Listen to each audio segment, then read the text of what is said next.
Hi friends, welcome back to பசியும் ருசியும்.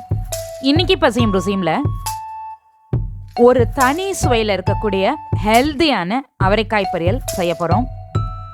இந்த வீடியோ ஸ்கிப் பண்ணாமல் லாஸ்ட் வரைக்கும் பார்த்து நீங்களும் கண்டிப்பாக ட்ரை பண்ணி பாருங்கள். வாங்க ரெசிபிக்குள்ளே போகலாம். ஃப்ரெஷ்ஷான 1/4 கிலோ நாட்டு அவரைக்காவை வீடியோவில் இருக்க மாதிரி நல்லா நைஸாக கட் பண்ணி அது கூட கொஞ்சமாக தண்ணி சேர்த்து 1 ஸ்பூன் பயத்தம்பருப்பு, தேவையான அளவு உப்பு, 1/4 ஸ்பூன் மிளகாய் தூள் சேர்த்து மிதமாக வேக வச்சு எடுத்துக்கணும்.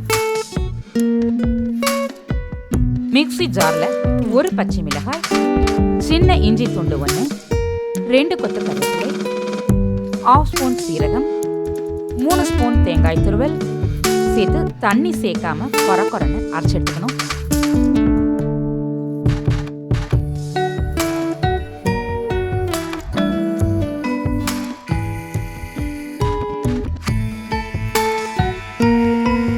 பேன்ல 1/2 ஸ்பூன் ஆயில் சேர்த்து ஆயில் ஹீட் ஆன பிறகு 1 ஸ்பூன் கடுகு, 1 ஸ்பூன் உளுத்தம்பருப்பு சேர்த்து தாளிச்சுக்கலாம்.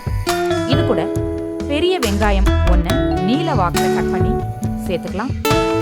வெங்காயம் சேர்த்த உடனே 1 டிராப் நெய் சேர்த்து வதக்கிக்கணும். இப்படி நெய் சேர்த்து வதக்கிறதுனால வெங்காயத்தோட கலர் அதிகமாக மாறாது, துவண்டு போகாது, கருப்பாகாமல் இருக்கும்.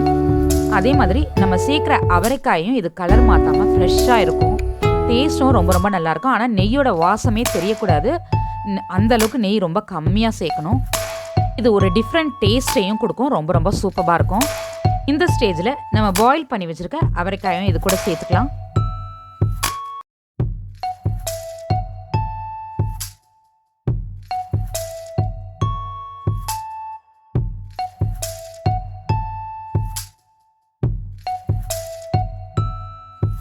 அவரைக்காய் சூடு ஏறின பிறகு நம்ம அரைச்சி வச்சிருக்க மசாலாவை இது கூட சேர்த்துக்கலாம்.